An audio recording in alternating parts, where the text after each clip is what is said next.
Gonzo the Beast, who's a huge Chiefs fan. Can you all give us Robert Quinn already?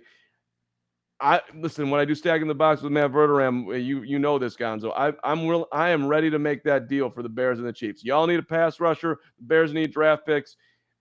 Third round pick. Let's go. I'm not sure what the holdup is here. Maybe. Why do you think Robert Quinn is still a Bear? Because if you're willing to, I mean, there's got to be somebody out there that will give a draft pick for him. I would think. Yeah, I guess it depends on the offers, right? Maybe Poe just hasn't seen an offer that he thinks is worth giving him up for, or he thinks that the price will go up as we get closer to training camp. Listen, it's football. You wait. Somebody's going to do a knee. Somebody's going to do a shoulder or an elbow. You know what I mean? It's not. I don't mean to put that on somebody, but it's the game. Somebody's going to do something, and then the price is going to go up on anybody who is available at that position. And so I think that Poe is kind of waiting, and push come to shove. Why not keep the Bears single season sack record guy? It doesn't matter. Let him rush the edge. Let Travis Gibson develop. And I think that it could be a good thing. I don't think that Robert Quinn is going to come in here not ready to ball. You know how he is. He's just like, When the ball goes up, he'll kind of just roll out of the bed and come get a few sacks. Like, this is kind of how he is. So I'm not really worried about him. But in terms of getting rid of him, if the compensation is right, I would definitely pull the trigger on it. I just think that to this point, it must not be. I'm just confused. What's his beef? Why didn't you just don't think you need minicamp? Or are you pissed off at that this is a rebuilding team?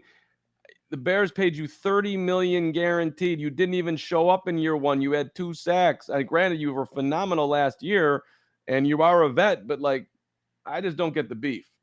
Yeah, I don't know that it is a beef. Okay, maybe it's not. Just like in watching him and talking to him, he just seems like I'll show up when I need to. I know my body. I know what it takes for me to get through a full season. I think that he's somebody who's probably, nursing his back and trying to get himself together. And I think that when it's time, he'll show up and he'll be ready to go. I don't think he's like a diva type of guy who's like, oh, I'm upset about this. He doesn't seem to be that type of guy. So I think he's just kind of doing his own thing, getting himself ready to go. And when the time comes, he'll show up and he's going to be a 4-3 DN. That's what he was to start his career. That's what he's played most of the time. So he'll come in, he'll rush the passer. I think he'll do fine when he comes. I don't know that he has a beef. I think he's just a different kind of cat.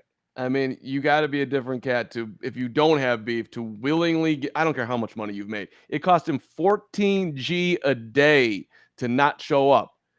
14,000. Like that's what I'm saying. Have you seen this dude? Like, one day last year, I literally asked him, like, dude, why do you, like, what's up with the hair, the shoes, the sweat? Like, what is up? Like, man, I don't know. I just like that's just kind of how he is. It's like, okay, man, whatever. I don't even think he knows he's rich. Like, I don't even think he knows. Like, I think he stays in like a studio somewhere and just like, I don't think he cares. I don't think he cares at all. Well, that's what Travis Gibson said about. He's like, why isn't he here? I don't know. This is Rob. That's how that. Okay, all right. I mean, hey, dude, 14,000.